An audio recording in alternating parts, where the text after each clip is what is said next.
Okay, I started recording it, by the way, now.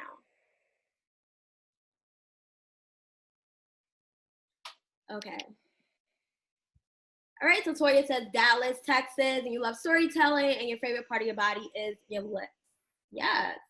And June for Cali, and you love food, not shocking. Favorite part of your body are your legs. I am Charlie, and I am from New York, and the favorite part about myself, actually, is love. The fact that I've learned how to love. That is actually, and love is actually the thing that motivates me to do what I do. And so, yeah. So just to give you guys a rundown, since I already start recording, I'd rather just go into it just to give you a rundown of what we're going to do today. As I said, we're going to do an icebreaker as people enter, just to learn more about who's around, and also for you to take a moment to and for you to take a moment to really just for that individual who entered, I guess you can't really type because you're Trey, hey, are you able to chat? Are you on your phone? Well, if you are able to chat right now, what we're doing is basically an icebreaker. If you can just put your name, where you're from, and one quality about yourself that you love. So it can be, a characteristic about yourself, or it can be a part of your body. So yeah, basically what we're going to do in this webinar is first we have the icebreaker, which I just said. I'll do an introduction about who I am, why we are here, and like one of my goals for today. I will also ask you guys, like, what is your definition of self-love if you have one? And we'll talk about like the main content. I put it on the landing page, is that I have 4 components of this, and one is like my vision and self-love and how it evolved for me over this past year. What true self-love looks like, and 5 misconceptions about self-love, and why getting intentional about self-love can positively transform your life. I do want to tell you, I'm usually pretty informal, and I really want this to be interactive. One of the things that God has placed on my heart this week is that, we're all learning from each other. And so it's so important that we share our experiences and talk about them. And even though I'm facilitating this, it's important for me to recognize too that I'm learning and growing. And in order for me to learn, grow, and develop, I need to be able to be open to information from everywhere around me, because life is constantly teaching me. And so when I do workshops and I do webinars, I want that to be the place I come from. And so after we do like the main content, we'll do a wrap up. And I'll talk about, what some things we can do moving forward. And then we'll open up the floor for discussions. At any time, if you have a question, feel free to just jump right in and ask the question. People will be coming probably in and out, and that's fine. So that is basically what is going to happen. And I hope you guys are ready. So who I am, my name is Charlie, and I am a spiritual life coach. I started off just doing transformational coaching. I started off wanting to work with the military members. And then as I became more honest with myself and got to know myself better, I realized that I really wanted to come from a spiritual place, that there was just no way for me to separate my spirituality from what I was doing, because it was one and the same. I'm on a soul path. I have a soul purpose, and that is what I want to do. And part of being a spiritual life coach is basically helping women connect back to their soul self. And that is the self that they connect with the divine, right? Whether you call it the universe, you call it God, you call it just like your higher self, or you call it nature, whatever you believe that higher power is, source is, I help women connect back to that. And so I say spiritual life coach because I don't focus on religion. I believe that there is one God, and that we are all praying to God. And so whatever that looks like or feel like for you is not my place to decide that for you. And so what I want to do is just help you get back to your soul self, because if you're with your soul self, you can live the best life you imagine. And so my specialties is working with managing your ego. My specialty is working with managing your ego and mindfulness. And what that means is that I help people let go of these false identities, these beliefs of who they think they are because of what has happened to them or what people have said to them, right? And these are beliefs that we gain from our community, from the people around us. And so And just that from experience, right? What we perceive things to be, we start having these beliefs about who we are. And so I help women basically let go of those things that's not serving their highest good, that's keeping them from their soul self, so that they can live the life that they truly desire and co-create with God. And so that is basically who I am. I'm also an attorney, but I don't practice. So we will talk about that.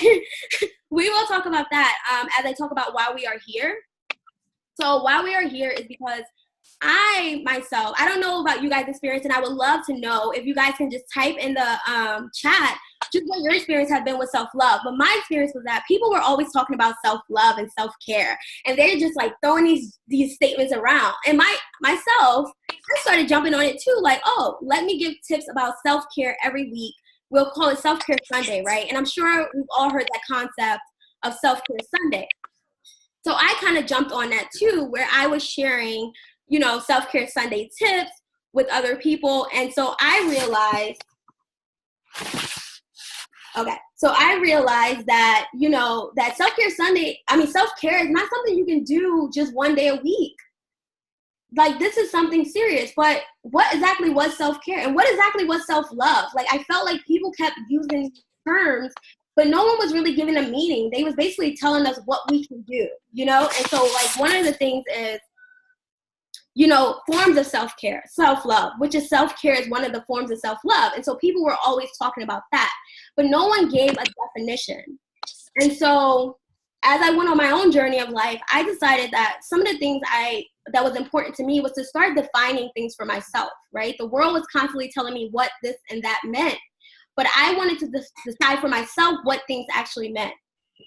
And so I went on a journey for myself to really understand what exactly was self-love and what did that look like for me, because everyone can say it, and why should I practice self-love? Like, how would that help me? And God had placed it on my life that I needed to focus on self-love, but still I had no idea what that meant. And so I went on a journey to discover what self-love was. And so as I was researching, I realized that so many people had different perspectives of what self-love looked like and what it meant for them. And I realized that it was really personal. And so as that went on, I was like, okay, well, if I'm struggling with this and other people are clearly writing blogs about this, and there's clearly a need for this information to get out more. And so one of the things that hit me was that, you know, you need to have this conversation, right? You bring the conversation to the forefront, and that way everyone can learn from each other, right? And sometimes all it takes is for us to create a space. And so, like, this is what I'm doing, right? This is my way of creating a space for me to share my experience, but for you guys also to chime in and share with us your experience so that we can all grow from each other and learn each other's experiences and also understand our oneness, right? This idea that we're all having this human experience. And so that is why I'm here. And my hope is that by having this conversation, we all get more intentional about choosing self-love, choosing to practice self-love in our everyday life and our encounters throughout the world, that we realize the impact of true self-love. When we do it within ourselves, we impact the world around us, and we create a space, you know, that is filled with love. And so since I think by our essence that we are love, I think that we should pour more of that out into the world.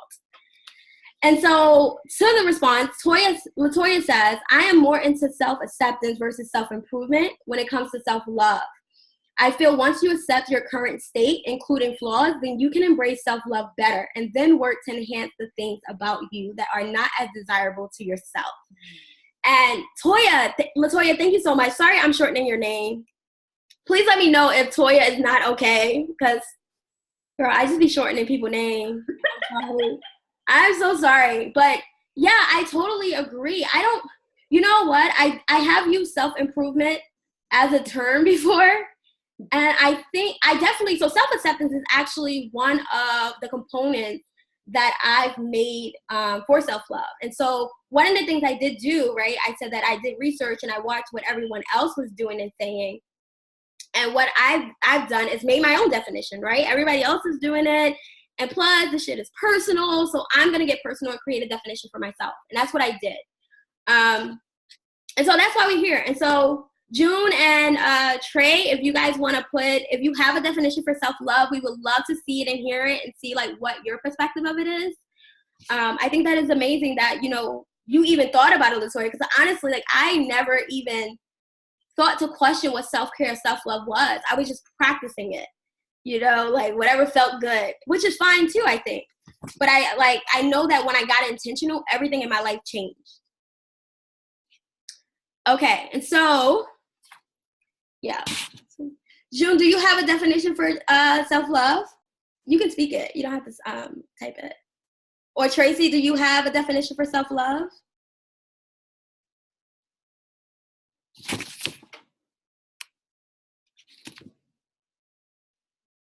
Hey, Taylor. Okay.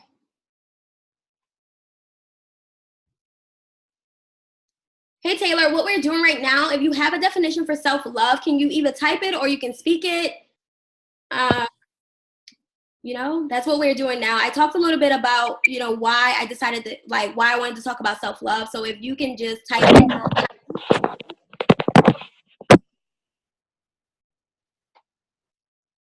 Yeah, if you can just type it right now, that will be great. So June says, self-love to me means to take care of my needs, make sure I'm happy. The other thing that Toya says, I think when people use the term self-improvement, it indicates that something is wrong with them and they try to fix what's not broken, only cracks. Yes. You know, that's actually interesting because I do feel like a lot of terms we use are like serving. Also, Taylor, you can unmute your mic too. What? Yeah, thanks. Yeah. They try to fix what's not broken. I can totally resonate with that. Because I do think that a lot of terms we use, like, we don't fully know the meaning of it. We use it in its everyday way. And so we have this general idea of what it means, but not a real hardcore definition. Kind of like this concept of self-love. Okay, so guys, so one of the things I said that I would tell you about my journey of self-love for this past year. And so what I want to do is I'm actually going to incorporate my definition of self-love into talking about my experience, because I feel like it will give you guys an example of like what I mean by this. And also, if you resonate with it, be sure to like put messages in a comment and just like, let's talk about it. So guys, you know, I was in law school, so like I like created a chart because that's the way I learned.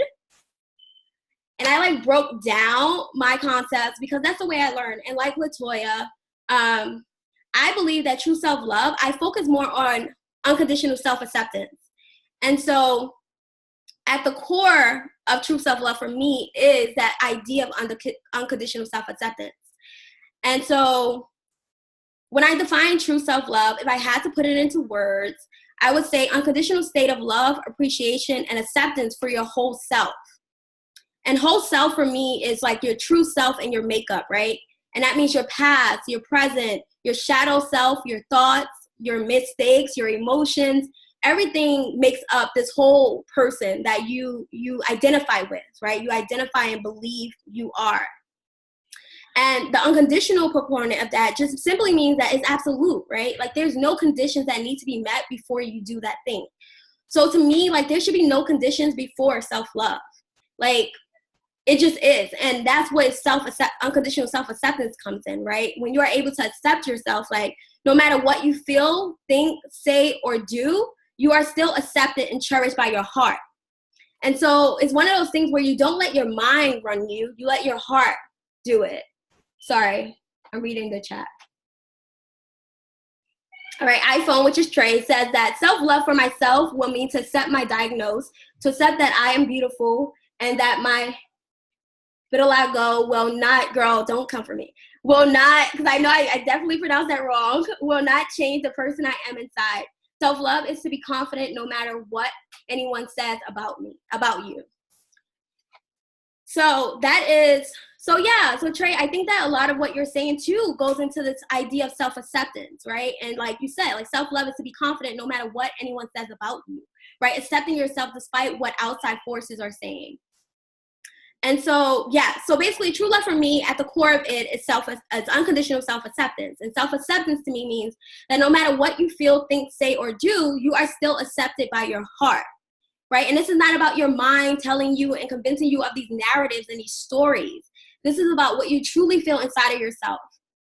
One of the biggest things I said to myself when I was going through this journey of self-love was that this is an experience, right? Like, yeah, I feel some things, but this is an experience for me. It wasn't just a whole bunch of things that I can put into words sometimes. It was just something I could feel, and it was just so unique and different that I couldn't really always tell people exactly what it felt like. And so just to give you a backstory, this past year, about a year ago, I was at a place, I had, I think in 2009, I want to say, I was first diagnosed with chronic depression. And I was in the military at the time, and it was a lot of things going on, and it was pretty overwhelming. But it was the first time I had been diagnosed with chronic depression. I had no idea what that meant, what that felt like. Well, clearly I knew what it felt like, but I had no idea how to get through it. And at the time, I was already considering separating. And so I basically was deciding to separate, and at some point I made a decision and I was moving forward. So life goes on, right? Fast forward, last year, I moved back to New York in November of 2016. I accepted a job as an attorney, and everything was cool, right? I was super excited. Something in my spirit told me that it was temporary. I had no idea what that meant. I had knew what my life purpose was, and I knew it wasn't this. And I had no idea why anyway. Like, why was I working a 9 to 5? Like, I could not wrap my head around it because I saw my life and I saw my personality in so many other places. And so I just wasn't sure of where this life was taking me. And so I was open to it. So I get this job and it's great and I'm having a good time and the environment is great. And then everything goes haywire, right? The environment gets toxic. I was no longer enjoying the work. I was just like, this is not for me. Like, this is like a Band-Aid approach. It was starting to trigger a lot of things of my past. And so I was starting to like really go through a lot of emotions and I fell back into the experience of depression. And so as I'm going through depression, you know, one of my friends said to me, like, no, as I was going through depression, I would go off and on it. And so sometime in December or a little earlier, I got to a place where my depression had got further than it ever had. And I literally wanted to kill myself. I decided that this was not worth living anymore and that it just wasn't worth it. And if you got to suffer this much, no matter how good you or how much you try, like, what is the purpose of life? Like, why should I have to endure this, right? And the crazy thing was, like, I knew what my life purpose was. And I knew it wasn't this. And I knew that, you know, life wouldn't end. Like, mentally, I know all these things, right? Like, life won't end without God's promise for me coming to pass, right? So mentally, I know all these things, but what I was feeling was just so overwhelming that I couldn't understand why or how I was going to get through it this time. And so I had never gotten to that place where I would actually think about how I could kill myself. And so for me, that was a lot. And so I sat with myself, and at first I got sad because I was like, how dare you think like that? Like, how dare you even think about the idea of taking your life? And I thought about my mom right away. And so I don't really have a relationship with my mom. So I thought it was interesting that I thought of her. And when I thought of her, I like got sad because I was like, the minute you take your life, that will be how your mom dies, right? And so it was just like a lot for me to take in because I was just like, no, like she's been through so much and she's still living. Like, she deserves to live. She deserves to be free. And so like my focus was more on my mom. At least that's what I was telling myself than it was on me, you know, and on the fact that I had so much to give the world, that I was worth living, that I was worth, you know, bringing something more into this world. And so I go through that and I get really sad and I'm like, what the hell is this? Like, what is going on? And so I confided in two of my friends and like, they were like very like helpful and just like really kind to me. And in that moment, I decided that I made a choice in that very moment that I decided I wouldn't suffer anymore. And because my friend had said to me, the minute you let go of your ego, you'll be free. And like, he didn't explain ego to me. I didn't understand ego. I was like, what? And so then I went on a journey of understanding ego. I went on a journey of mindfulness and all these other things. But in that moment, when I had decided that I wanted to take my life, I decided then that in that moment, I decided that I wanted to make a choice. I had to make a choice. It was either I keep living the life that I was living, which was a life of what I should be doing, or I can live in my truth and figure out exactly what it was I truly desired and go after that wholeheartedly. And so that's what I decided to do. I decided that I wasn't going to live in this maybe, possibly. I was going to live the life I truly desired. And so with that, I started like thinking about leaving my job because I knew that that wasn't serving my highest purpose. I knew that what they were doing was aligning up with my values. And so I started there. One of the first things I did was I made a set of rules for myself. And I called these my new unwritten rules. And basically they were inspired by my values, right? What I valued. And I started writing down basically some rules that I would now live by that will basically guide my life. And it was inspired by a life coach. She's a business coach and she's also an attorney. Her name is Lynn Eloff. And so I made my own rules, right? I'm all about being a grown woman, right? Not allowing my inner child to guide me, not being afraid of the world, not being afraid to take chances, and really stepping into my true self. And so I did that. And so part of letting go and making this decision to free myself, right? I was scared to leave my job. So that was like a whole nother thing. And so eventually I left my job and I started to embark on what it was that I truly wanted to do and desired.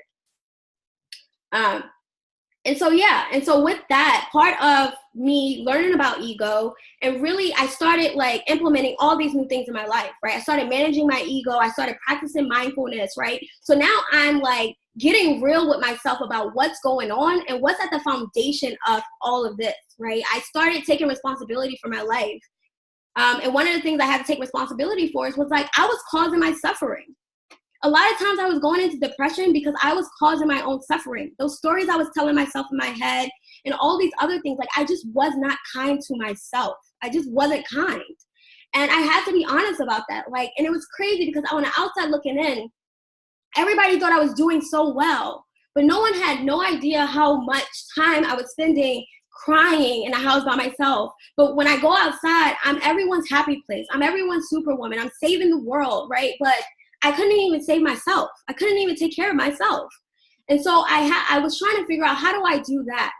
And so with ego, I started practicing ego. I started studying ego and I started implementing what I was learning about the ego and basically using mindfulness, right, to help me bring awareness to my thoughts, my triggers, and things of that sort.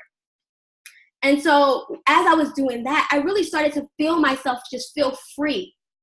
And so today, it's so crazy. Like this morning, God told me, like, look around you. Nothing changed outside of you.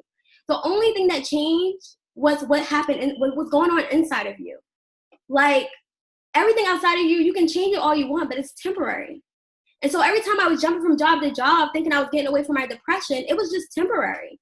The real thing I needed to work on was myself. And I needed to realize what was causing my triggers, what was causing me to suffer, that story I kept telling in my head, that narrative, me not forgiving people, me not forgiving myself, like that was really causing and doing harm to me.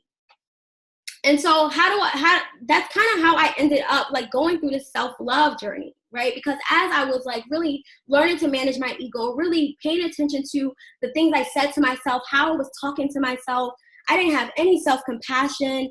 And, my therapist kept telling me, like, you need to have more self-compassion. And I'm like, what is that? How do I do that? The thing was that everyone kept telling me what to do, but no one was saying how. And so it was interesting to me that everybody had these concepts, but no one was actually explaining to me how to do it. And so I was literally just going out there experimenting with myself. And I still do this. I experiment with myself. I try different things and see how it's going to work out. And it's just been an amazing journey. But with that came self-love. And so as I learned to accept who I truly was and love every single part of myself, the dark, the light, the shadow self, my inner child, the hurt, the pain that I was feeling, a couple of things I needed to do in order to have self-acceptance. And those are the three core things that I believe, right? You have at the tier of everything, I think that there's self-love. Then I think there's unconditional self-acceptance. And in order to have self-acceptance, I believe that there's three things in order to make that happen. And for me, it was self-awareness, right? The first step to change is always awareness. You have to be aware of the thing you're trying to change. And so for me, it's the ability to monitor our emotions, actions, thoughts from moment to moment, right? And that requires me to live in a mindful state. right? To be able to pay attention, to be able to witness what is happening around me, to be able to witness my own actions, right? I was no longer attaching myself to everything that was happening and trying to identify with it. I was realizing that it was separate from me. I didn't have to say, oh, you know what? I made this poor choice and I am now that poor choice. No, I made that poor choice and that's fine, right? I made that decision, but I'm gonna make a different one next time. And so with that self-awareness, right, in order to be open to self-awareness, I had to be willing to be vulnerable. And for vulnerability is the quality or state of being exposed to the possibility of being attacked or harmed, either physically or emotionally. We know that even me being here on this webinar, you know, in order for me to do this, I have to be willing to be open to the fact that some people won't like this, right? And be okay with that. Or some people won't like what I'm going to say, or some people won't agree what I'm going to say. And they may be like, you're stupid, you're this, you're that, you don't know anything, right? But it's about you being willing to be open to that and know that you're going to be fine anyway. You know, and so in order for me to really accept myself, I had to be willing to be open to what that would look like, what that would mean, and being able to be true to myself and knowing that by being true to myself, that everybody might not be okay with that. And because of that, I may end up emotionally hurt in that process, right? Or even people who are getting physically hurt by being their true selves. But that's what it is to be self-accepted, to self-accept. You know, like this kind of things happen, right? You have to be willing to be vulnerable. And with that vulnerability, there was times where I had to I noticed the things I was doing, and I wasn't always proud of myself, you know, for the decisions I was making, whether it was like back in the day, I was drinking too much, right? And I was so drunk that I had no idea what I had said to someone or something, right? But instead of being mean to myself and instead of responding in a fearful way, I had to learn self-compassion. And self-compassion allows you to be kind to yourself, respond in love, which opens you up to acceptance. And self-compassion means you are kind and understanding instead of judgmental and critical of yourself. And with self-compassion, we mindfully accept that the moment is painful or uncomfortable and embrace ourselves with kindness and care in response, remembering that our imperfection is part of our shared human experience. And so I actually got that from selfcompassion.org. And I resonated with that a lot because I think that is a lot of it. We tend to shame ourselves a lot for what we do or decisions we make, or be really mean or hard on ourselves when we start feeling uncomfortable. You know, I make a choice to right. I think that drinking is the easiest thing for me to use. I make a choice to drink so much and do so and make decisions that don't serve my highest self, you know, after that, whether it's texting the ex or going to hang out with an ex while I'm drunk or whatever the situation is. And you start really being mean to yourself, you're worthless, you don't understand. Why would you do that? Now you're hurting, right? You start telling yourself all these narratives. And instead of just responding to yourself in compassion, right? Telling yourself, I know this is hard, and I know that what you did is hard on you. I know that that's not what you want for yourself. I know you want more for yourself, but we'll do better next time, right? We'll get it right. And so these things on unconditional self-acceptance, these three things, right? The self-awareness, the vulnerability, and self-compassion, for me, that they really helped me to gain self-acceptance. They really helped me to really embrace who I truly was and be okay with it. And to be okay that, you know, I'm not going to be perfect. And some of the things I put here are some fun facts, right? We aren't going to do this perfectly. There are going to be times where we just don't get it right. There's going to be times where we say yes to things that we know won't serve our highest good. We know it's not going to do us no good, right? We give into temptation, right? We buy that thing that we know we ain't got the money for. You know, there are going to be times where things like that happen, and we need to still respond with ourselves with self-compassion. Because through self-compassion, we are able to accept ourselves for all that we are, right? And at our heart, right? Because I feel like when you are in your mind, you can tell yourself some very mean things, you know, but when you come from a place of love from your heart, if you touch your heart, it's just like, it's just this own overwhelming sense of peace and love and acceptance. And so that's what I feel when I think about just like my heart. Like, it's just this place of peace and love and just completeness and wholeness, right? And so I think that as we like develop our self-acceptance, right, we are able to love ourselves more. And I think that that's when the forms of self-love come in. And I think that that's where people are talking about self-care, right? Like, those are forms of self-love, right? We have boundaries, self-love, cutting ties, right? Cutting ties with people, doing healing work, taking care of our body, creating affirmations, you know, living intentional, you know, making choices that serve our highest selves and that really elevate us to be the best version of ourselves. This is a lifelong practice, in my opinion. I feel like even when you master it, as you evolve, you know, what is it going to be, what you need, right? That self-love need, right? Like, I think June mentioned that, you know, what makes her happy, that self-love need will change. It will evolve, right? Like, right now, like, it's easy for me to not talk to people that I know drain me. It's easy for me to let go of relationships that aren't serving me, right? Because I understand my worthiness, right? And when you practice self-love, you gain things like self-esteem, self-confidence, self-expression, right? You develop more love, right? You develop more appreciation of life, of yourself, of others. You know, you have respect, you learn to trust yourself, right? And so like all these things are birthed from us practicing these things, right? We practice self-acceptance, we be mindful of it, we be intentional with it, and understand that sometimes we will falter, right? Sometimes we won't always be at our highest and be aware. And then when we do realize, like, oh my gosh, I can't believe I just did that, just respond in compassion with yourself. And so one of the other things I wrote too was that when I think about self-awareness, I think that, you know, I talk to a lot of people and some people are not really introspective. And they mentioned that, you know, it's hard. Like, sometimes people don't want to know, you know, what's truly deep within them, right? What those fears that they are feeling are, right? Because we may not realize that the things from our childhood is still within us and they're still being triggered. And that is why we respond from fear instead of love. And so those things within us that's being triggered constantly that we're responding to, right? Instead of healing them, we're just letting them be and saying that it's that person's fault, right? We do the blame game. It's your fault. You made me feel this way. And it's like, okay, yeah. And that's what a lot of people perspectives are, is that you made me feel this way. But the more you start accepting yourself, you also start taking responsibility. And so when I thought about self-awareness, some of the things I wrote down was, I don't numb my feelings, right? I accept my feelings as they are, no matter how uncomfortable they make me. And I am mindful, right? I am mindful. I am present. I am willing to experience life and all that it brings to me, the light, the dark. I want to take it all in. And then I embrace my human experience. Because reality is, we are going to experience some things that don't feel so good to us. But it's okay. It doesn't make you any less. It doesn't change who you truly are at your core, because at your core, you are perfection. At your core, you are enough. At your core, you're exactly who you need to be in this moment. But the thing is, about self-awareness is letting go of that ego. Because the ego is what's distracting us from who we truly are at the core of our being.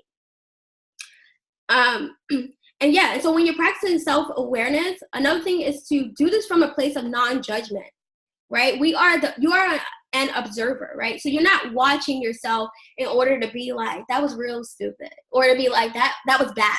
You know, one of the biggest things I'm trying to separate is this idea of good and bad. You know, like, I just want to allow life to be what it is.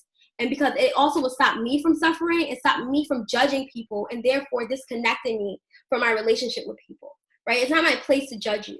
It's not my place to say that what you're experiencing, you shouldn't be experiencing. And so I'm trying to really, like, be more mindful of my thoughts and my response to other people, because I want to respond in love. I want to create more community, and I want people to be open and willing to come together. iPhone says, I agree. I will always blame someone else for the way they made me feel, not realizing I played a part as well. I think that's so true. I think that one of the first things I learned was that I need to take responsibility for my part. And I always play a part. I don't care what it is, right? I think that I had one relationship where, like, a friendship where, like, the person was always doing stuff, and I just, like, let it slide, right? And so when the behavior escalated, what was I expecting to happen? You know what I mean? And so when a behavior escalated, I took the responsibility that, like, hey, you know what? You stood quiet a lot of times, and that was my responsibility. Like, okay, I wasn't being a kind friend, right? Because I feel like kind people tell you the truth, right? Nice is something else. But kind people tell you the truth in love, right? Through love. And I think that is definitely possible. And so, like, I stopped that blame game. I stopped, like, deciding that, you know, this person is good, or this person bad, what they did to me was wrong. And I started to ask myself, like, why are you feeling this way? You know, when was the last time you felt that way? You know, what past experience does this bring up for you? Because for me, when I'm triggered, I realize that I can always connect it to something that usually happened in the past that I experienced before. And that's why I'm able to determine I'm angry because, you know, like, I'm really angry. Like, you know, when people say, I felt disrespected. Why did you feel disrespected? You know, and, like, I ask myself these questions, like, what about what they did was disrespectful? Because I think that for the most part, like, one of the biggest things I learned this year was to not take things personal. I started to realize that people are going through their own pains. And so I started to learn how to respond in love to that. And I'm not condoning their behavior, but I was able to have empathy now to be like, you know what? You got your own thing going on, right? I love myself enough to, like, not allow myself to be part of whatever this is, right? I love myself enough to not be a part of that. And so what I'm going to do is I'm going to either walk away, or I'll pray for you and I'm going to keep it moving, right? Or I'm going to respond in kindness in that moment. And if you're not willing to listen, then I'll keep it moving. But I really started to deal with life and everyone around me differently when I started dealing with myself differently. And so one of my beliefs, and you guys can chime in with this for sure, is that I believe that we respond from two places, right? Fear and love. And this morning, God did place it on my heart to be like, okay, well, you know, you should definitely talk about this idea of fear and love and what that looks like, right? And so basically, I think the root of our foundations of all of our emotions is fear and love, right? And so I did a little chart, right? Y'all can't really see it much. Basically saying that the root of foundations of all our emotions are fear or love. And so when we respond to people, when we respond to ourselves, right, we can determine whether or not, am I coming from a fearful place? Or am I coming from a place of love? And either way, right, this is not, for people who are reacting, when you're reacting, you're just reacting. But when you're responding, right, you're taking that time to think about how you want to respond, right? And so this is me wanting to bring it all to the forefront for all of us to think about how we wish to respond to things, right? Do we want to respond in fear? Or do we want to respond in love? And fear actually blocks our self-love, right? And so if we're responding to ourselves by being angry, shaming ourselves, you know, responding in stress, you know, panicking, having anxiety, right? And I think that some of these things just come on, right? So it's not about you being mad at yourself, like, how dare you have anxiety, right? Like, no, right? Take a deep breath and see if you can get yourself back centered. And so some of the other fears were abandonment, embarrassment. Embarrassment is a big one. And I think that like plays totally on the ego. Disrespect, guilt, humiliation, neglect, lack of concern or respect for others, and hostility, right? These are all fear-based, fear-rooted emotions and responses. And for love, we have kindness, empathy, sympathy, acceptance, patience, compassion, belonging, honor, joy, self-control, right? So we have all these other like lovey-dovey, I feel great, I feel good emotions. And so we all can decide how we want to respond, right? To ourselves and to other people. There's fear and there's love. So you get to decide how you want to respond. And I think that one of the things I want to say now is just like, you decide how you want to treat yourself. And every day, some days will be harder than others, especially if you're new to being intentional about self-love. But take a step back when you can and reflect, right? The first thing is to be aware of it. The second thing is to reflect. So take a step back and reflect. You know, how did I respond to myself? How do I wish I would have responded? You know, how can I be mindful of this in the future, right? So that this doesn't happen again. And think about how your fearful response made you feel afterwards. Because it usually exaggerates the situation, right? It makes it bigger than what it is. And so, like, if we're just kind to ourselves and just patient with ourselves, we'll realize that we can just tap into our little love jar and really just not only be kind to ourselves and loving and patient with ourselves, but by doing that for ourselves, we learn how to do it for other people. Because now we're able to see that we are more alike than we are different. And I know that people say that in a cheesy way, but when you practice like self-love, like you have more empathy and compassion for other people because you start seeing them as a mirror image of you, right? You start seeing their pain. You start seeing their hurt. You start just seeing them in a different light. And so it's just like, for me, it's just been an absolute blessing to watch this journey for myself. And so I didn't know what self-love was when I really broke it down and when people talked about it. But as I did my research and I thought about my experience, I decided for me that self-love, like Latoya said, really dealt with unconditional self-acceptance, right? I was already whole. I knew that. But what did that mean? You know what I mean? And how can I strengthen my self-acceptance? And for me, you know, strengthening my self-acceptance means that I was going to be intentional about being self-aware. And then I was going to be open to being vulnerable. I was going to open to just experiencing life for what it was and understanding that it wasn't here to hurt me. And no one was trying to hurt me, right? At least not in that moment, but I'm willing to open myself up to all of the experience of life. And then I was going to have self-compassion for myself, right? I was going to be kind to myself despite what I was experiencing, despite the choices I was making. I was going to accept all of me and understand that I am one with everyone around me, right? We are all having this human experience where there's light times and there's dark times. And either way, we're doing great. I'm doing great. You're doing great. And it's all okay. And so that is like my idea of like what self-love looks like and what is unconditional self-acceptance. And, you know, just basically what I determined for me was the components of that, and me taking the time to commit to it, me taking the time to commit to practicing these things in order for me to develop self-acceptance fully and completely. And also by doing that, being able to say that I truly love myself, right? And I was practicing self-love. And I would do that by the forms of self-love, which was taking care of my body, making decisions that served my highest good, making decisions that felt good for me, letting relationships go that wasn't serving me, and being able to be kind to other people, you know, in this process, and understanding my oneness with everyone. And so with that being said, do anyone have any questions? Was I confused? Was it confusing? Anyone have any feedback? Anything you can add to this? I don't know, like, do you guys break down what I know, like, Latoya looks at self-acceptance. So, Toya, do you have, like, what for you, how do you know that you're accepting yourself fully and truly? Or, like, is there anything else deeper that, you know, you can share with us about, you know, learning how to truly accept yourself for who you are? Or if any of you guys just have anything to say, you know, as it relates to self-love and what it takes to get there or to develop it. Or if you having issues with it, you know, what does that look like for you?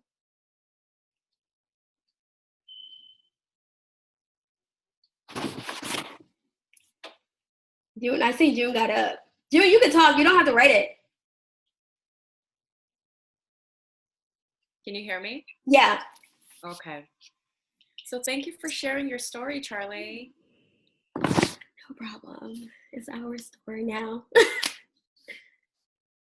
But yeah, so what have been your experience with self-love? Like, do you ever feel like there's times where you're just like, I'm not practicing self-love, or I can do better with self-love, or whatever you might say? The first thing that came to my head was I had mentioned earlier that it's taking care of my needs, and sometimes I find myself saying yes, you know, even if it's like small requests from people, and it may not be intentional of them to get me stressed out, but I find myself stressed out when I say yes, and then I find that, oh shit, you know, I need to eat, or I'm not sleeping, or just kind of stretching myself too thin.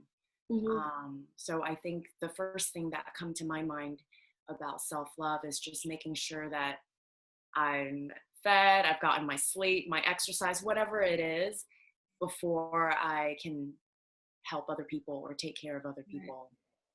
Yeah, definitely resonate with that. I think that I think it's like finding your flow too, right? Finding out what you need. And so I think that self-love, my belief is that self-love is very personal. Because what I need and what you need is going to be two different things, right? And so that's why I feel like even defining it for yourself is like a you thing, right? Like, yeah, we can talk about this general idea of what self-love is, but what does it mean for you personally in your journey in your life? Because you're going to need different things that I don't need. Like, people tell me all the time they get 10 hours of sleep or 8 hours of sleep. And I'm like, what? How do you do that? Like, where do you find the time? And for me, 4 hours of sleep is good for me. Right? And I feel like that's self-love, right? Or I feel like for me, you know, every day doing something creative is self-love. Every day, in order to take care of myself, I have to do a creative outlet. And that's what self-love is for me. So I think that for everyone it's different, you know, and, you know, how we cultivate it, rather, how we cultivate love is different. So, yeah. So Taylor said, I'm having issues with self-acceptance and self-love, kinda, but more of self-acceptance because I feel like I'm not practicing it in the right way, or I'm just being fair to myself or my heart or mind. Taylor, can you put on your speaker? Yeah. Hey, so what do you mean by I feel like I'm not practicing it in the, well, first of all, right, there's no right or wrong way. It's just whatever way you need it. And I think that that's one of the things about self-compassion, right? Is to be kind to yourself, to be patient with yourself with that. Because, you know, people may think it should look a certain way, but why? How? Like, what way should it look for you? Yeah. I don't know. I guess that's what I'm trying to figure out. What really makes me happy at the end of the day, and really what like satisfies me, and where I'm really putting myself first. You said where are you putting yourself first? Yeah, and just really allowing me to be me, and just accept my emotions for what they are. Right. Yeah, I would definitely say like taking a moment at a time, right? Like because yeah, because it's true, right? Because now because if you're starting to be mindful of it, right, now you're bringing awareness to it, right? You're gonna learn a lot. But if you weren't mindful before, how were you ever gonna notice that these things were happening? Now I'm more mindful because of talking to you, but like before I wasn't. Right, and so that's what I mean, right? So you're just starting to be mindful, like, and so like, but you are noticing your emotions. Yeah, I am, and I'm also letting myself feel what I feel. So if I do feel sad, or if I do feel happy, or if I do feel really like a lot of anxiety, I just let it be because you told me to myself be. Yeah, you allow it to flow through, right? It's part of like I was saying earlier, right? It's part of that self-acceptance or that vulnerability, right? When you're being vulnerable and you're opening yourself up to the world and all that it's going to hand you, you are going to feel some things that are just uncomfortable. Yeah, and you can't have happy times all the time. Yeah, I've been feeling things that are uncomfortable, and sometimes I don't know how to handle it, and sometimes I don't even know like what to say because it's like, what do I do? So one of the big things I will say, and like anyone else chime in too, right? Like, because we're all trying to learn from each other. And like, one of the things I will say is to like, in those moments is when you need to, I experiment with myself a lot, right? Like I mentioned that I experiment a lot with myself. So I try different techniques to see what works for me. Like if people give me, I might Google, now I don't Google as much, but like if people give me tips, I'll try them out. And so one of the things I want to encourage you is to try different things with yourself. Whether it's deep breathing, whether it's journaling it out, whether it's talking to a friend, or whether it's isolating yourself. Like, try different things. Okay, with the 30-day journal, that's been helping me a lot because it always gets me in the mood of I have to think about, like, what made me happy that day or what am I appreciating or just anything that I felt that day. And she's talking about the 30-day acceptance and self-something journal that I created. Yeah, and regular journal too been helping me because I never really journaled in my life. Yeah, so you try out different things and see what works for you, and understand that this is a journey, right? And so you're gonna try out things, you're gonna learn things in this experience, and just be mindful of it. And when you're mindful, you're able to see what worked for me, what didn't. So when these things come up, you're able to go back to those things you learned, but also know that it's not gonna always work. Yeah. So it's gonna evolve as you evolve. It's been helping me now because I feel like it's been allowing me to like really get in tune with my emotions and really Emotions know. are great. They are great. I know that, like, I used to be scared of them too, but they are great. I used to be so afraid to like really admit my emotions, and now having a journal, it's become a little less pressure on me with this stuff and really accepting my emotions. But also allowing me to feel what I feel, because yesterday I had a downfall and I didn't say, oh, well, you need to get yourself together. Like I was just like, this is just what it is. I feel like crap. And like you said, you learn, I'm not going to do that anymore. Right. Now you know how it feels. Yeah. And it's uncomfortable, and I know what I shouldn't do for the next time. Right. And yeah, we talk about this word of shouldn't, have to, right? Like it's pressure that we don't need to put on ourselves, like just let things be, grow, develop, evolve, and be okay with it. Yeah, I know that I struggle a lot, guys. I'm telling you this, when I tell you like self-love, mindfulness, and managing the ego changed my life. Like I'm like just free falling, like, but I also know what it was like to be at that place, right? Of depression, of just like feeling like I was suffering in this world. I had done everything the world told me to do, right? I went to school, I did all those beautiful things, and yet I was like the most miserable ever. Like, what the hell is this? And so like, sometimes like God told me today, right? It's an inner thing that you got to work on. And it's not everybody outside of you need to change. It's not like the environment needs to change. You need to change. But sometimes the environment do need to change.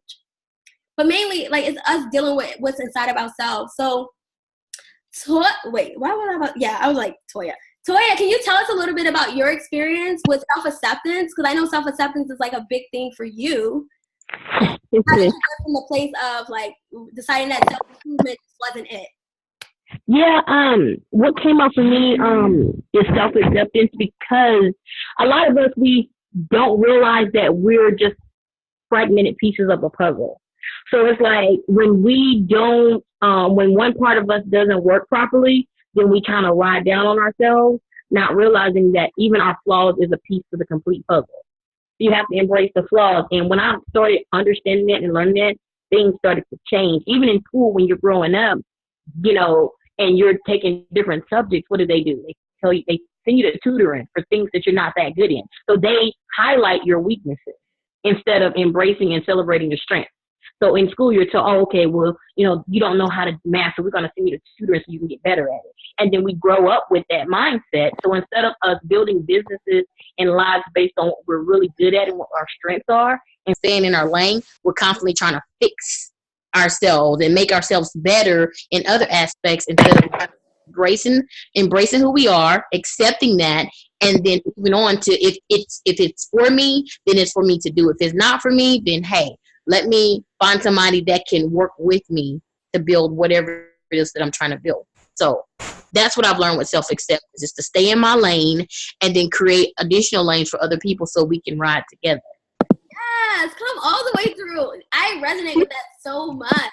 I resonate with that so much. The big thing I say all the time is that, every part of the story matters, right? Every single thing. And so those things that we are like embarrassed about or trying to run away from or don't want to talk about, right? Like, honestly, like a couple of years ago, I would never talk about me wanting to kill myself, right? Like, now I talk about it all over my social media because it's to let people know that this shit gets hard. Yes. And I mean, you have to own it. It's your story. And that's the one thing. That's why I'm real big on storytelling. I've always been. It's a part of my business. The thing is, it's yours to own. Can't nobody tell you how to tell your story. It's yours. Right. You can't say, oh, that's not right, or you ain't right. How you gonna tell me how to be? It's my own experience. Right. So you need to own it, live up to it, because that's your sweet spot. That's your North Star. That's what's going to make you stand out from the rest of the people. Everybody's been abused. Everybody's been molested. Everybody's been depressed, but it's your version of depression that matters. It's your version of molestation that matters. Nobody has had your specific experience. So that's what makes you stand out. And that's your story. You know what? Yeah. And so, like, remember I told you guys about my unwritten rules, and like one of the things I said was rule number 3 is it is what it is. It is what it was. I know that growing up was dark. I wish I could have protected you from all of it. and you never had to witness it. It took away your innocence way too early, and that sucks. But you're an adult now, and life is not slowing down. You have to keep going. You have to take responsibility for you, for everything that is you. This adult shit is your responsibility. You have to be accountable for it. Be a good steward over what you have been blessed with. No blame games, move forward. And so, like, these are, like, I read over these rules today, and I was like, damn, like, all these rules go back to self-love and accepting all of you, right? And, like, so many things that we hide away from, you know, your family don't want it. It's so many family secrets, right? And so your family don't want you talking about it. Nobody wants it. Like, and they're like, let it go, move on, you're old now. No. Like, this is my story. I get to tell it how I want to tell it. Exactly. It really helps us, like, really just step into all that we are and know that we are so unique. One of the words I used all week this week was magical. Everybody's like, how are you? I was like, yo, I feel so magical. Like, because, like, the more I was, like, preparing for this, I actually wasn't preparing for it, like, by researching. I was more so praying about it. And God was just, like, showing me so many different things. And, like, you know, like, you don't need to overstudy, right? You share what you know. Mm-hmm. You continue to grow, right? Share what you know. Oh my gosh. Oh my God. You better say that. I tell my clients all the time because they're sitting there. I say, like, I have a post on my Instagram that says, you cannot move a couch while sitting on it. And I tell my clients that. And so I put it out there in the social media world. And they were like, what do you mean by that? I say, you sitting here and you looking at that table across the room and you're saying, I wonder if that table fits on this wall. Well, until you actually literally get up and walk over there and move it to see if it fits, you'll never know. Same thing with your life and your business. You got all this stuff that you poured into your brain, and it's like memory full, like your phone. Memory is full. You cannot put another thing into your brain, and you're wondering why you're stuck. At some point in your life, you get to the point to where you have to release in order to put something in. It's like a trash bag. You got to carry out the old trash so you can put in a new bag and fill it up again. So when you've learned something, it is up to you to share it. And as you grow, your people grow. So if they're in step 1 and you're in step 5, then you need to give them steps 1 through 4. By the time they get through 4, you're already at 10. Yep. Yeah. Put out. You can't put in unless you put out. That's just I love that. Yes. So that's how I look at it. Like, you know, we all have a lot of knowledge. We all have a lot of content. We all have a lot of stories, but it's about putting those things out so new insights and new clarity can come into view for you. That's really what it is. Yeah. Yeah, you gave us some free coaching, girl. I hear that. Okay. You know, always trying to get some extra knowledge, girl. Dropping them nuggets. ACB, yes. Tracy. Tracy, are you there?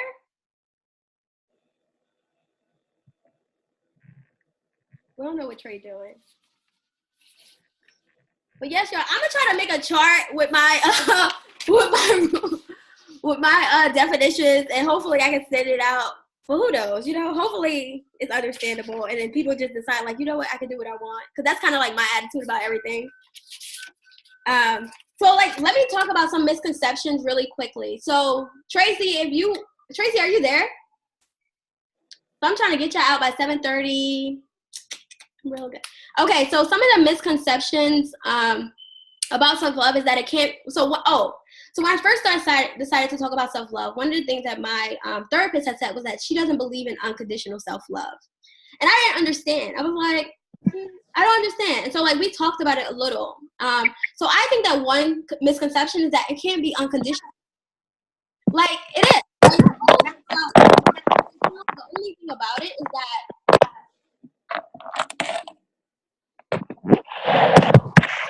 Taylor, you wanna mute your computer? I appreciate you, girl. Yeah. So one of the things about saying that it can't be unconditional, right? Unconditional only means that there is no. Unconditional only means that there are no requirements prior to, right? Like, I can have love and nothing needs to be done in order for me to have this love, right? Like, it's absolute, right? You don't have to meet any requirements. I always think about an offer letter from a job, right? Like, sometimes it's a conditional offer letter, right? Which means that there's still things you have to meet.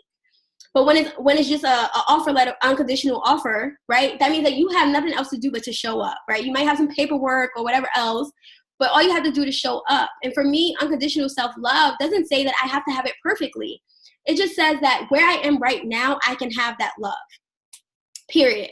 And that doesn't mean that with time, you know, there's still not things that you have to do, right? Just like with a job, right? You still have to do the application. You got to do a W-2 or whatever else you have to do. But the reality of it is that, you know, you'll get there, right? But you can still have that offer and everything else and still have little things to work on along the way. But it doesn't take the fact that you have that job. So it doesn't take the fact that you have self-love just because you still got work to do.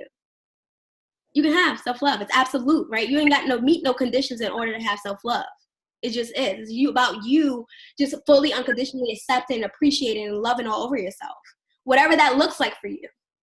Right? And so the other thing is it looks the same for everyone. I talked about that, right? And I gave an example with June, right? What June need and what I need is two different things. And it's going to be personal. That's the whole thing about self, right? When we put self in front of things, I think that we should just assume and accept that it is personal. Whatever it looks like for you, let it be what it is, right? Like, you don't need to mirror what I'm doing because you think that I live a happy life. As I mentioned, right? I went out into this world every single day, happy, joyful, and everything else. And I was suffering. I was really hurt. I was really going through a lot. But like when people saw me on the outside, they couldn't tell. So like while you wishing for other people's lives, you have no idea what people are going through. So mirror the life that you desire for yourself. What your heart desire, what your soul desire, focus on that. So it doesn't have to look the same for everyone. And it's arrogant, right? It's vain, right? It's all about you putting yourself first. You know, I think for a long time, people have like acted as if like there was something wrong with you putting yourself first, right? Especially if you're a parent, right? I'm not a parent, but one of the things I always talk about is that I think about my mom and my dad and like, you know, my upbringing was not perfect. But I think that they did the best they can, right? And even if that meant I ended up in foster care, they did the best that they could and with the knowledge and understanding they had, with the pain that they was experiencing. And I always like just think about, you know, them, like my mom, the thing she did, you know, people think it was like so bad, so evil, but I'm like, she did what was best for her. Like, and I know that that's not okay usually in the general public, but I mean, she's human. She's human. She didn't know what else to do. No one was helping her. She did the best she could with what she knew. And yeah, maybe there was other choices she could have made, but she didn't make those choices. She made the one she made. And it's like, it helped me to, when I started loving myself and being kinder to myself, it helped me also to be kind to her and knowing that, you know, like, you did what you did because, you know, that was what was best for you. And I know that the world says that, you know, you should put your kids first. I think that there is like, there's a way to that. I don't know the way because I don't have kids, so I'm just throwing it out there. But I do believe that there's a way to put yourself first and make sure you're taking care of yourself. And I think I believe by taking care of yourself, you are able to pour into those around you. I have a rule. I basically ask myself, Charlie, how are you feeling today? And I have a scale of a 1 through 15. Anything over a 10 is abundance, right? And so I like to be overflowing all the time. And so when I overflow, I give whatever is past that 10 to the world. You guys can have it. But I'm trying to stay at 10 all the time. And so when I'm not at 10 or when I'm exactly at 10, I usually chill out. I usually don't do the most. I usually am not just offering my advice willy-nilly, like, or just not offering my advice, but offering my intuition and my guidance willy-nilly. Like, I'm kind of like, minding my business because I still need to fill myself up, right? I don't want to be pouring so much that I end up with an empty cup. And now I got to figure out how to get myself back together. And so, yeah, so I do believe that we need to learn to put ourselves first and understand that that's not arrogant, not vain, it's not selfish. It's none of those things. And the other thing is that came to me this week is that people like to think that it can wait, right? This is not a priority. I don't have to worry about this. But like self-care has become a thing where I get my nails and my hair done, that's self-care. Okay, I do think that that can be a part of self-care, but there's so much more, right? How are you developing yourself? You know, how are you taking care of the things that your soul desires, right? We like to get to places, and very often in this world, we live in such a busy world where people are constantly doing instead of being. And so when we're doing, we get to places where we're constantly tired, overwhelmed, burned out. Burned out is such a big thing in the corporate world. People, I myself included, get burned out all the time because we're doing so much all the time. We're constantly going. I can handle it. I'm saying yes to this, yes to that, overextending myself, right?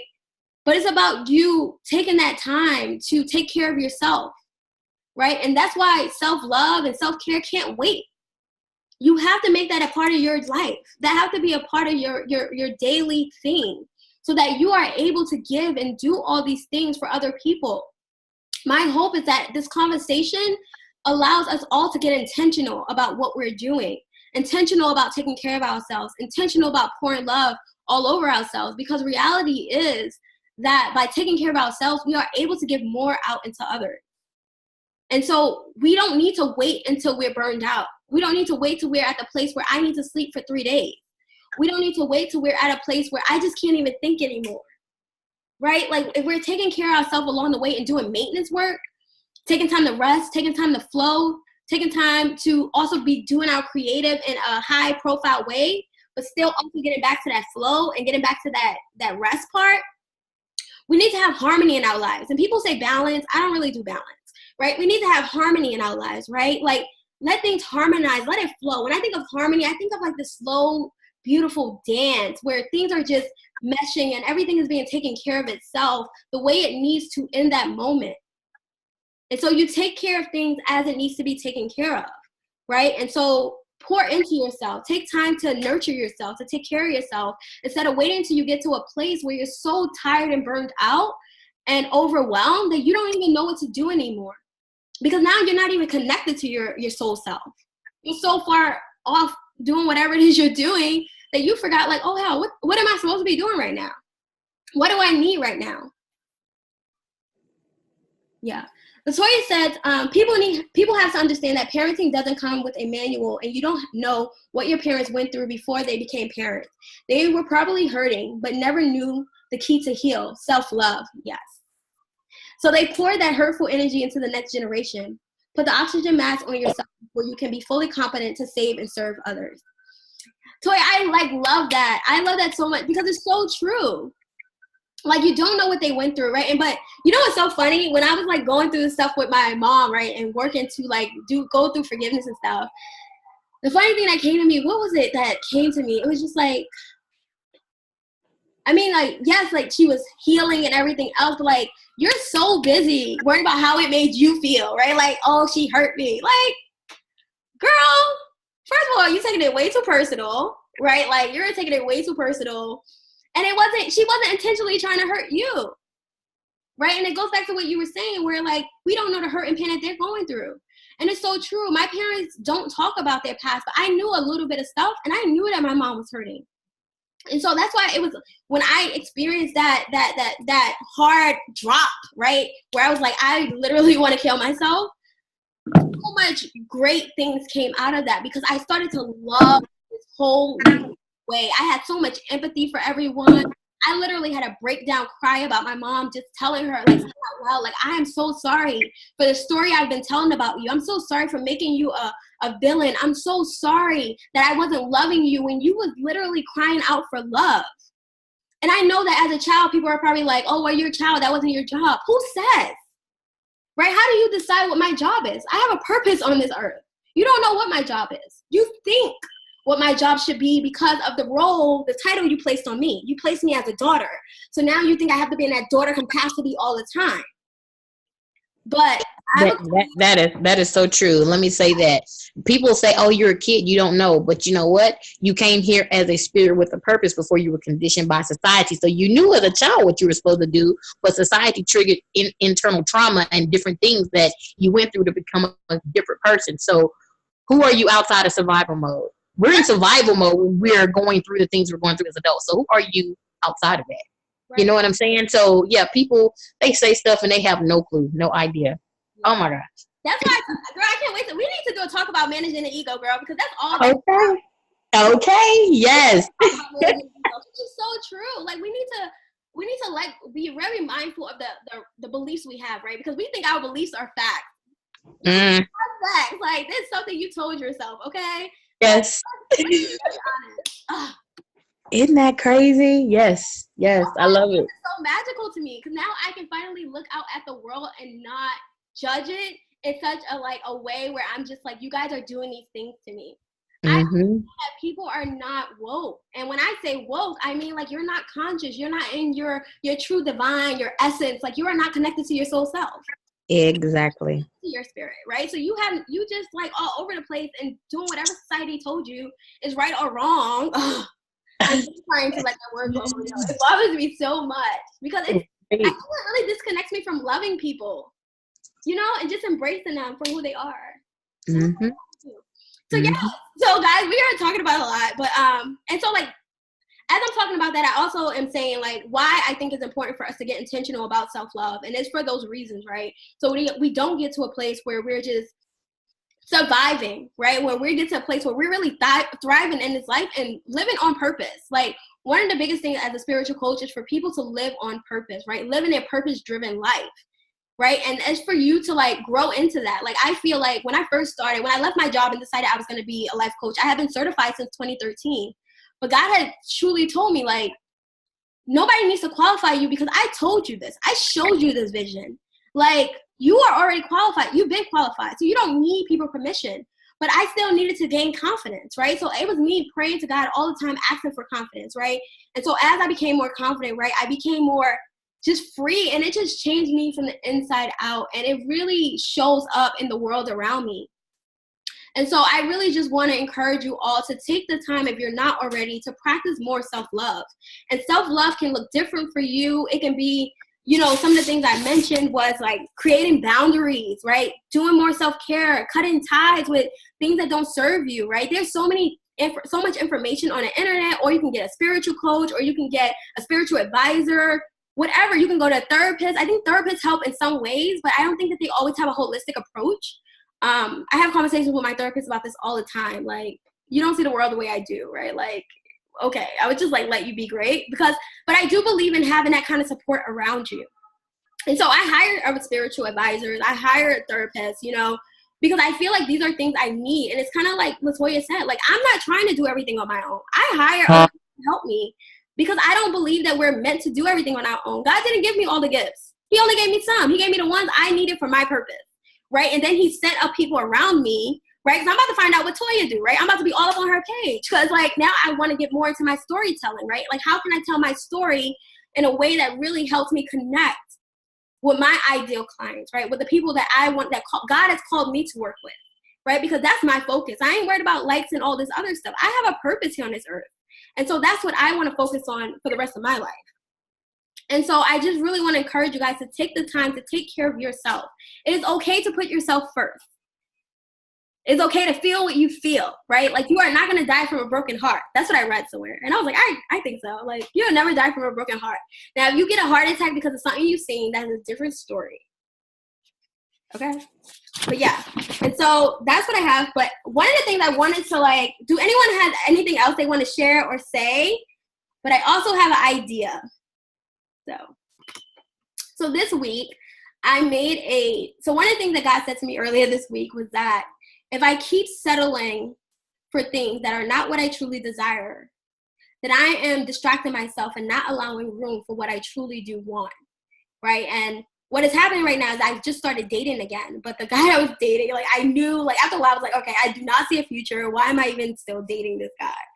And one of the things that God told me that next morning was like, well, you can keep doing whatever you're doing, but reality is, like, you're just distracting yourself, right? And if you're saying what you truly desire is this other thing, you don't have to settle for anything less than that. Right? It's not that he's not a good person or a bad person. It wasn't about that. It was just like what I truly desired and saw for my future.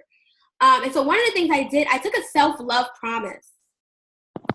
And so I really want to encourage you guys to do that too. Like, if you want to take a vow to yourself, just for something you can work on for the rest of this year, like a promise you can make to yourself, or affirmations. I do a lot of affirmations. Every day I repeat affirmations over my life. And one of the things I do is every time I go to the bathroom, I repeat an affirmation, whether it's like, sometimes the affirmation is, I'm worthy. Sometimes the affirmation is, I am just filled with abundance. Money easily flows easily and effortlessly to me. I am one with the divine, right? I am one with God. Reminding me of who I truly am and stepping into that power, understanding that I have a purpose, right? And it's not based on what everybody is saying. It's me knowing who I truly am. And before, I could never like talk about my dreams out loud.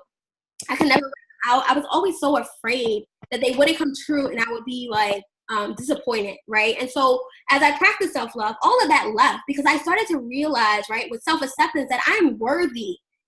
I'm worthy of everything I desire. I'm worthy to share the knowledge and information I have. I'm worthy to share my gifts with the world. You know, like, so as you're practicing self-love and self-acceptance, you're really going to start seeing yourself in another way. And so I want you to embrace that, guys. And I hope that if you really do start practicing self-love, that you would share with me what that has felt like for you. If there's something specific that you need help with or guidance with, let me know. I'm more than willing to help you. Just get on the track and start the process. Start small. And one of the things you can start with is your self-love promise. And this is something you just look at every day and be intentional about. June says I love this idea. Yeah, Yogi. Yeah, and so like you can, if you have affirmations, you can do it with your affirmations. And so my self-love promise is I vow to never settle for less than my heart and soul desire. Period.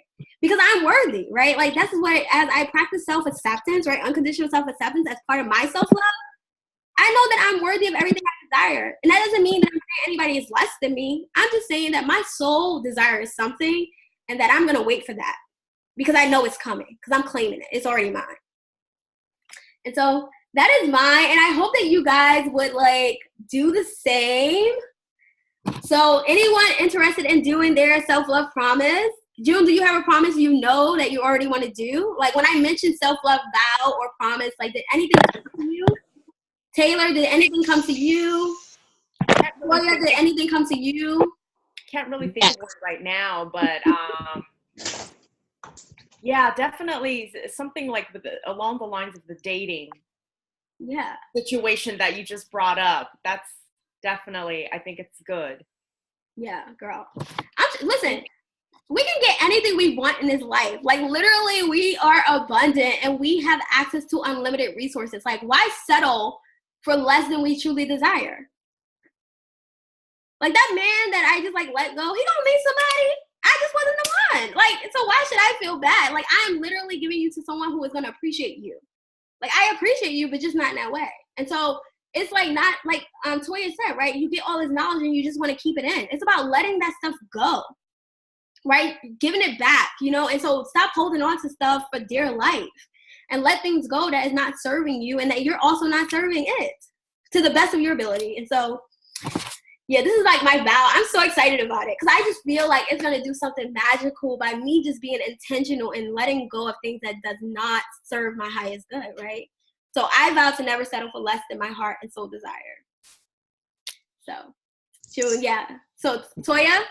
Yeah, I have those like all over my room, on my mirrors and different affirmations. But the main thing that I chose to do was to set an intention to apply my own advice to my life. The advice that I give to others is to apply it more to myself because I have a tendency to people please and put others before myself.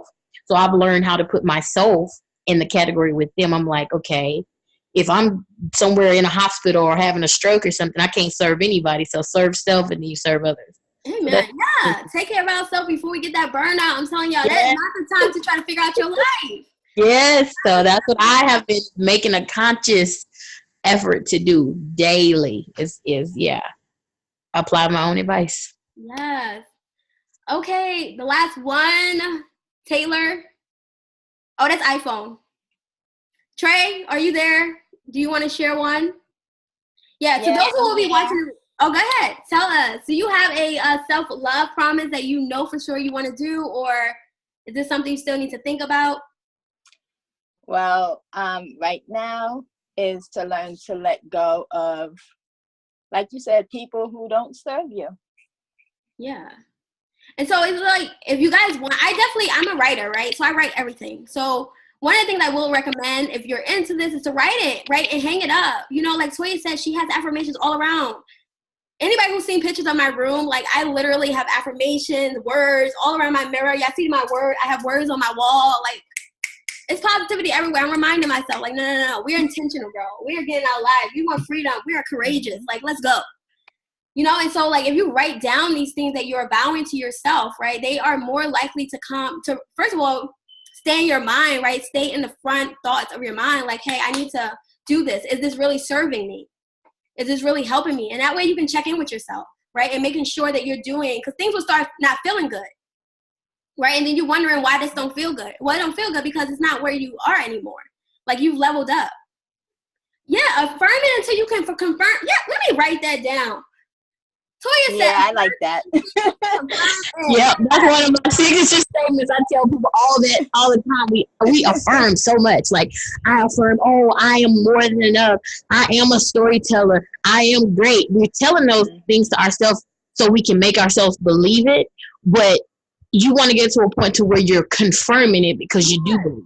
You say it because you actually do believe that you are great, that you are enough. So affirm it until you can confirm it. Yeah, so that's what we're going to leave on, y'all. And so for anyone who's going to watch this video later, I know Trey is in New York. Oh, Taylor. Yes. So I'm actually going, so this was just like a enter into my workshop. My workshop, I'm having a self-love, acceptance, and compassion workshop on September 22nd at 2 p.m. in New York. And so we're going to dive a bit deeper, and I'm actually going to take, I was blessed by Toya tonight. So I got to think about all these things you guys done deposited into me with your. Yes, Toya, you was amazing. Yes. And so I will use this stuff also, like, to see what else God pours into me for next week, for 2 weeks from now. Because, like, we're actually going to go a lot deeper in the actual workshop. So I'm so happy that you guys were here. Taylor, one of the things we're doing is the self-love promise. Do you have something that you want to promise yourself?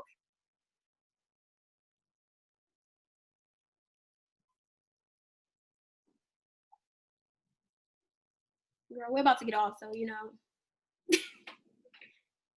We are. Wait, do you have something that you want to promise yourself? I mean, you don't have to have it ready, but it's just something to think about. I want to do the card, though. Yeah, you should do one. I think that the card? Yeah, the one that you have. Yeah, this is an index card, y'all. If I tell you how many index cards I got in my apartment, I'm a stationery collector. I have some right here. I just need to put some stuff. Oh, yeah, so there you go. Write your self-love promise. Like, what are you promising that you're going to do for the rest of this year or into next year? And one of the things Toya said to us was affirm it until you can confirm it. Affirm it until you can confirm it, girl. Okay, cool. So if you want to think about, I'm not sure who just logged on, but hi, we're about to leave. Oh, okay. But yeah. So I'll do it though. Yeah, you do it, right? Whatever you guys want to promise yourself, vow to yourself that you are going to do as an act of self-love, right? So my self-love promise is I vow to never settle for less than my heart desires, my heart and soul desire. And so I just want to encourage, right? You felt that, Taylor. It's real. If that's what you felt and it teams for you, girl, be sure to take that one too. Feel that one 100%. Yeah, don't settle for less than you deserve. So thank you guys so much for being here. Oh, sorry, your phone went out, girl. I said I feel like I always put myself down. So, yeah, no, we don't work on that. Mm-mm. It's a process, though, so it's okay. It's okay. It's a process. But thank you guys so much for being here. I heart you guys' faces. Thank you so much for engaging, for letting us have a conversation and really talking about this. I hope that this really helps you guys and poured into whatever information you already have and just levels you up. It really makes you want to be intentional about the self-love thing. Especially to the parents out there, I want you guys to love all over yourselves. Love all over yourselves, please. Because you deserve it, you're worthy, and that your children will feel that love. So. Amen. Yeah. So bye, guys. I thank you so much. And hopefully we'll be doing it again. Yeah. Bye. Night. Bye. Good night. Thank you. Bye.